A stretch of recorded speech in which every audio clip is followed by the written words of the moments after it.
आप देख रहे हैं आतंकी पीछे गोरखपुर औसत समापन है। योगी सरकारी पर जोरदार तालियां मैं चाहूंगी।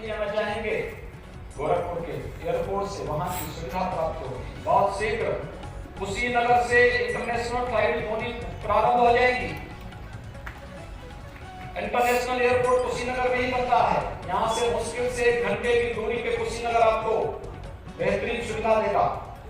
और गोरखपुर वासियों के पास तो रामगढ़ ताल है, हम सी प्रेमदू नारी के यहाँ बहुत सी है। यानी सी प्लेन एक ऐसी व्यवस्था है जहां पे पढ़ रहे हैं। जितनी रचनात्मक ऊर्जा हम लोक कल्याण के अभियान में लगा रहे हैं उसी का परिणाम है।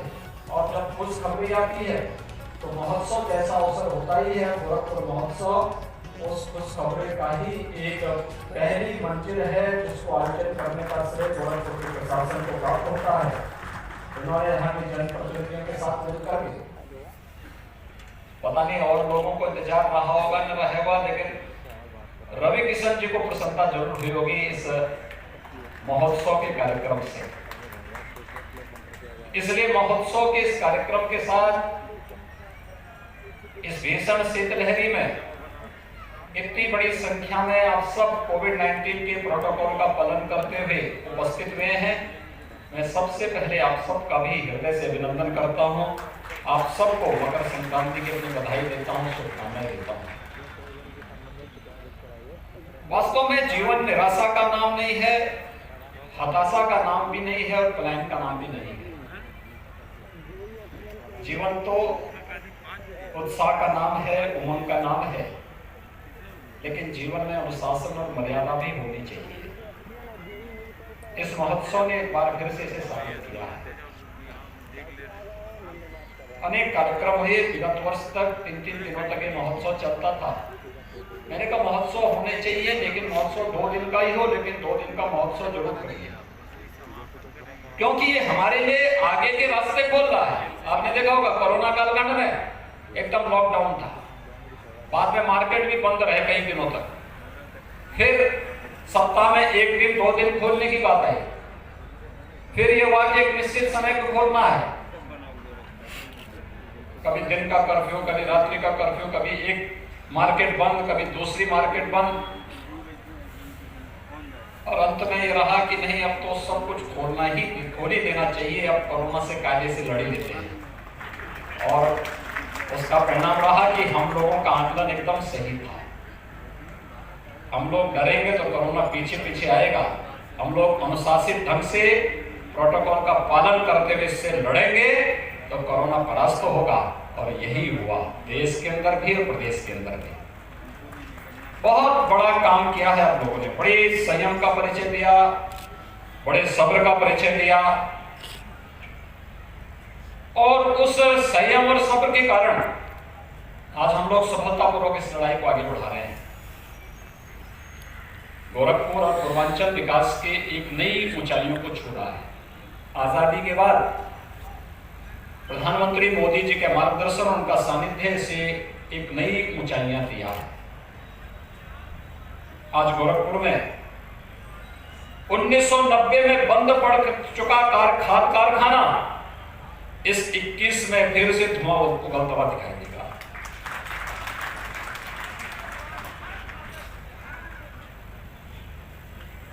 कभी 1977 में बीमारी आई थी और वो बीमारी यहां के मासूम बच्चों को निकल जाती थी। हर वर्ष 1200-1500 बच्चों की मौत एक छत के नीचे हो जाती थी। कोई सुनने वाला नहीं था। लेकिन 2016 में प्रधानमंत्री मोदी जी ने इस बीमारी को समाप्त करने का संकल्प लेने के लिए गोरखपुर में एम्स भी दे दिया। और यह वर्ष जब 2021 में एम्स भी गोरखपुर और पूर्वांचल वासियों को प्राप्त होगा, फुल फ्लेज एम्स कार्य करता हुआ दिखाई देगा गोरखपुर में।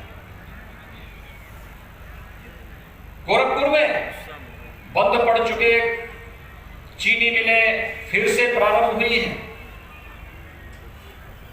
आधुनिक इंफ्रास्ट्रक्चर का लाभ मार्च 2020 में हम लोगों ने प्रारंभ किया था। सफलतापूर्वक कोरोना प्रबंधन के कार्यक्रमों को आगे बढ़ाते हुए, एक एक नागरिक के जीवन को बचाते हुए, उनकी आजीविका को भी बचाने और नए नए अवसर प्रदान करने का कार्य तो किया ही गया, लेकिन साथ साथ कोरोना चेन आने वाले समय में फिर से एक महामारी का रूप न लेने पाए, इसको ब्रेक करने के लिए वैक्सीनेशन का जो कार्यक्रम प्रारंभ हो रहा है, इस वैक्सीनेशन की खबर मुझे लगता है कि हर एक आपने पिछला वर्ष का लगभग 3/4 भाग, या अगर मैं कहूं कि 80% जो भाग था पूरे वर्ष का, वह कोरोना से लड़ते हुए, जूझते हुए, बचते हुए व्यतीत किया। लेकिन वर्ष 2021 का पूर्वार्ध हम लोगों को एक शुभ समाचार लेकर के आया है कि हम कोरोना के खिलाफ प्रधानमंत्री मोदी जी के नेतृत्व में, उनके मार्गदर्शन में, लेकिन फिर भी किसी को लगता है तो सर्किट हाउस के पास आएगा, यहीं से उसको सी प्लेन से हम लोग किसी भी अन्य जगह पहुंचाने की व्यवस्था करवा देंगे। देश के किसी भी कोने में वह जाएगा, इस प्रकार की सुविधा भी उन्हें यहाँ पे प्राप्त होती हुई दिखाई देगी। विकास आज की आवश्यकता है, ये लोगों के जीवन में परिवर्तन करेगा, नौजवानों के लिए रोजगार और नौकरी की संभावनाओं को आगे बढ़ाएगा, लोगों की सोच को सकारात्मक करेगा, और इस सकारात्मक सोच ही जीवन में हम सबको आगे बढ़ने के लिए नित नई प्रेरणा प्रदान करता है। और ये सब इसलिए संभव हो पाया क्योंकि आपने अपनी सोच को सकारात्मक रखा, विकास परक रखा। आज से नहीं, मैं पिछले 30 वर्षों से देख रहा हूं, जब भी मैंने किसी एक आह्वान के बाद साथ गोरखपुर वासियों को जोड़ा, एक एक गोरखपुर का वासी हर प्रकार के उससे ऊपर उठ करके गोरखपुर के लिए सड़कों पर हमारे साथ जूझता हुआ दिखाई दिया। ये जज्बा गोरखपुर के विकास को, पूर्वांचल के विकास को हमें आगे बढ़ने के लिए निरंतर प्रेरित करता है। और आज इसका परिणाम है कि उत्तर प्रदेश देश के अंदर कुछ नया करने के लिए करता हुआ दिखाई देता है। ये नयापन, इसकी प्रेरणा का केंद्र भी तो गोरखपुर ही है। इस प्रेरणा के केंद्र में तो प्रधानमंत्री मोदी जी का मार्गदर्शन और उनका सानिध्य है। एक नई व्यवस्था के साथ हम लोग आगे बढ़ रहे हैं, और परसों से जब 16 जनवरी से टीकाकरण का महाअभियान प्रारंभ होगा, तो देश के अंदर दुनिया की सबसे बड़ी महामारी की पिछली सदी के सबसे बड़ी महामारी से कैसे जूझा भारत और कैसे हमने बेहतर परिवर्तन करके देश के सामने, दुनिया के सामने उदाहरण प्रस्तुत किया। भाइयों बहनों, यह अपने आप में एक मिसाल हो सकती है, लेकिन हमें आगे भी बचाव और सावधानी बरतते हुए इस कार्यक्रम को आगे बढ़ाना है। 2021 हमारे लिए बहुत महत्वपूर्ण है। 4 फरवरी 1922 में चौरी चौरा की ऐतिहासिक घटना घटित हुई थी। देश की आजादी की लड़ाई को इसने एक नया मोड़ दिया था। चौरी चौरा महोत्सव के कार्यक्रम को भी हमें आगे बढ़ाना है। पूरे प्रदेश के अंदर हर शहीद स्मारक पर कुछ न कुछ कार्यक्रम होंगे। हर एक स्तर पर हम लोग कुछ न कुछ नयापन देने का प्रयास करेंगे। अपने शहीदों को, अपने पूर्वजों का स्मरण करेंगे। मातृभूमि के लिए अपना सर्वस्व न्यौछावर करने वाले उन महापुरुषों के प्रति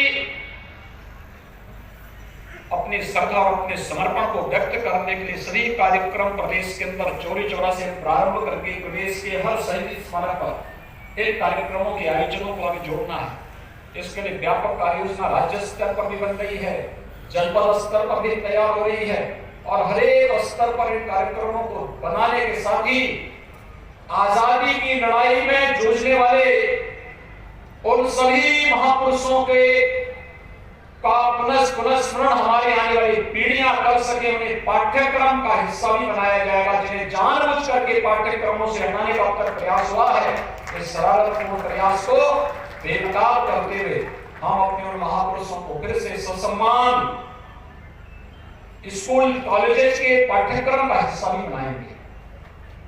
ये सभी कार्यक्रम हमारे 2021 में प्रारंभ होने जा रहे हैं और गोरखपुर का मनोरंजन और ज्ञानवर्धन के लिए गोरखपुर का जो भी 2021 में ही प्रारंभ हो जाएगा। तो बर्ड फ्लू का भी खतरा नहीं दिखाई देता तो हम लोग अब तक कई जानवरों को वहां लेके आ गए होते, और बहुत सारे ऐसे भी जीव हैं जिनको तो जू में ही रखना आवश्यक है। जो देश की सुरक्षा के लिए खतरा बन रहे हैं, हमको जू में रखना ही आवश्यक होगा, और वह भी एक नई तैयारी हम लोग करने जा रहे हैं। गोरखपुर का जू प्रदेश का सबसे खूबसूरत जू में से एक बनने जा रहा है। आप जाएंगे परिवार के साथ, मनोरंजन के लिए जाइए। वो रामगढ़ ताल के साथ ही पूरे दिन भर के लिए एक नई व्यवस्था हम लोगों ने थाना भी दे दिया है सुरक्षा के लिए। रामगढ़ ताल के किनारे एक थाना भी होगा, सुरक्षा की पुख्ता व्यवस्था करेंगे। यहाँ पे ऑडिटोरियम भी देंगे। हमारा प्रयास होगा इस बार हम लोगों को इतनी भीषण ठंडी में बाहर पंडाल लगा करके कार्यक्रम करना पड़ा है। अगले वर्ष तक ऑडिटोरियम भी हम आपको एक अच्छा ऑडिटोरियम देने जा रहे हैं। यहाँ पर इसी सड़क पर यहीं पे बगल में ही है, बहुत आधुनिक ऑडिटोरियम। सांस्कृतिक कार्यक्रमों के साथ साथ गोरखपुर के विकास, पूर्वांचल के विकास की रूपरेखा उस ऑडिटोरियम के माध्यम से, वहां पे बने कॉन्फ्रेंस हॉल जो हैं, उन सब के माध्यम से इस कार्यक्रम को आगे बढ़ाने का कार्य करेंगे। हर एक स्तर पर विकास की इस प्रक्रिया को नए सिरे से रेखांकित करने का जो प्रयास हुआ है, इसके साथ सकारात्मक रूप से हम सबका जुड़ाव होना चाहिए। ये महोत्सव उसी का हिस्सा है। गोरखपुर गौरव से आज बहुत कुछ हमारी विभूतियों को सम्मानित किया गया, जिन्होंने गोरखपुर का नाम अलग अलग फील्ड में देश के साथ, राज्य में, प्रदेश में और दुनिया के सामने रखने का प्रयास किया। व्यक्ति का प्रयास सकारात्मक होना चाहिए। ये सकारात्मक प्रयास इस बात को प्रदर्शित करेगा कि हाँ, मैं भी इस विकास का, मैं भी इस कार्यक्रम का हिस्सा हूं, और ये सकारात्मक प्रयास ही निरंतर हमें एक नित नई प्रेरणा प्रदान करता है। और ये जो कार्यक्रम आगे बढ़े हैं, इन महानुभावों का सम्मान उसी का ही हिस्सा है। देश अलग अलग फील्ड में बहुत नाम थे, कुछ लोगों को इस बार सम्मान किया गया, कुछ लोगों को अगली बार सम्मान होगा। मैंने इस बारे में प्रशासन से कहा एक सूची तैयार करिए और गोरखपुर गौरव के नाम पे 5, 7, 10 ऐसे लोगों को हर वर्ष चिन्हित करिए, अलग अलग फील्ड में। किसी ने कृषि के क्षेत्र में, किसी ने स्पोर्ट्स के क्षेत्र में, किसी ने रोजगार के क्षेत्र में, किसी ने यहाँ पे उद्यम स्थापित करने में, किसी ने कला के क्षेत्र में, किसी ने संस्कृति के क्षेत्र में, किसी ने विज्ञान के क्षेत्र में, किसी ने शिक्षा के क्षेत्र में। जीवन के जिस भी फील्ड में जिसमें देश के अंदर लोग मंगल की कामना, जिसके माध्यम से जागृत हो सकते हो, लोग मंगल और लोक कल्याण का मार्ग जहां से प्रशस्त हो सकता हो, ऐसे जिस भी फील्ड में जिसने काम किया है, ऐसी महान विभूतियों को हम लोगों को हमें करना चाहिए। अलग अलग फील्ड में, किसी ने पत्रकारिता के क्षेत्र में किया होगा, किसी ने वकालत के क्षेत्र में काम किया होगा, वह भी तो लोक कल्याण के माध्यम है। किसी ने जन सेवा के क्षेत्र में किया होगा, किसी ने और भी अन्य अलग फील्ड है। इन सभी फील्ड में आप चिन्हित करिए। आवश्यक नहीं कि सबको एक ही बार में हम लोग कर लें, लेकिन अलग अलग बार, और फिर इनकी सूची बनाइए, इनके सुझाव मांगिए। जब आप उनको मंच में लाते हैं तो उनका परिचय भी दीजिए, केवल नाम ही मत बताइए। ये बताइए किस फील्ड की विभूति है, क्या इन्होंने काम किया है, उनका परिचय भी वहां पर दिया जाना चाहिए, जिससे जनता जनार्दन को जानकारी मिल सके। बहुत सारी नई आने वाली पीढ़ी को इससे प्रेरणा भी प्राप्त होकर के वे भी उसके अनुरूप बनने का कार्य कर सकें। यह एक नया प्रयास प्रारंभ हुआ है और मुझे बहुत प्रसन्नता है कि इस बार प्रशासन ने अपने स्तर पर यहाँ पर कुछ सूची तैयार की। अन्य लोगों को एक क्रम का हिस्सा बनना चाहिए। हम लोग 24 जनवरी को उत्तर प्रदेश की स्थापना दिवस का कार्यक्रम भी मना रहे हैं। 1950 में उत्तर प्रदेश के स्थापना के कार्यक्रम को जब आगे बढ़ाया गया था, नोटिफिकेशन जारी हुआ था, उसके बाद से लेकर के उत्तर प्रदेश स्थापना दिवस का कार्यक्रम कभी नहीं मनाया गया। 2017 में जब हमारी सरकार आई तो पहली बार एक आयोजन 2018 में आयोजित हो पाया और 2018 का पहला कार्यक्रम हम लोगों ने उस अवसर पर पहला जो एक अभिनव योजना प्रारंभ की थी वह की थी एक जनपद एक उत्पाद की, वन डिस्ट्रिक्ट वन प्रोडक्ट की। आज आप देख रहे हो कि देश के अंदर सबसे लोकप्रिय योजना है ये वन डिस्ट्रिक्ट वन प्रोडक्ट की योजना। यूनियन बजट में उसके लिए आदरणीय प्रधानमंत्री जी ने यूनियन बजट को भी उसका पार्ट बनाया, यूनियन बजट में भी उसके लिए व्यवस्था की है। और आत्मनिर्भर भारत का आधार भी कोई बन रहा है तो वह एक जनपद एक उत्पाद की, यानी वोकल फॉर लोकल, ये इसी उसका आधार ही वही है। ये हमें किस रूप में आत्मनिर्भर बनना है इसके एक प्रदर्शन है। और उसकी एक छोटी सी बात जो मैं आपको बताना चाहता हूं, दीपावली के एक दिन पहले मैं लखनऊ में था। लखनऊ में सूक्ष्म लघु मध्यम उद्यम विभाग ने एक प्रदर्शनी लगाई थी वन डिस्ट्रिक्ट वन प्रोडक्ट की, जिसमें गोरखपुर का टेराकोटा भी था। और गोरखपुर के इस टेराकोटा के जो वहां पे हस्तशिल्पी गए हुए थे, तो मैंने इच्छा व्यक्त की, मुझे वहां से अयोध्या जाना था, तो मैंने लखनऊ से मैंने कहा भी जो हस्तशिल्पी आए हुए हैं लोगों के एक बार बुलाए मुख्यमंत्री आवास में, मैंने उनको आमंत्रित किया। तो औरंगाबाद का ही वो कलाकार हस्तशिल्पी था। तो मैंने उस एयरपोर्ट पर एयर पर भी वो प्लेन उतर सकता है और पानी में भी उतर सकता है। तो ये सुविधा हम लोग यहाँ पर दे रहे हैं, बहुत शीघ्र वह भी व्यवस्था यहाँ के लिए करने जा रहे हैं, एक आधुनिक सुविधा। अगर आपको लगता है कि वैसे पहले नंदानगर में लोगों को बहुत देर तक अगर किसी को दिल्ली जाना होता था, नंदानगर में रेलवे की कृपा होती थी, गेट बंद हो गया तो उनकी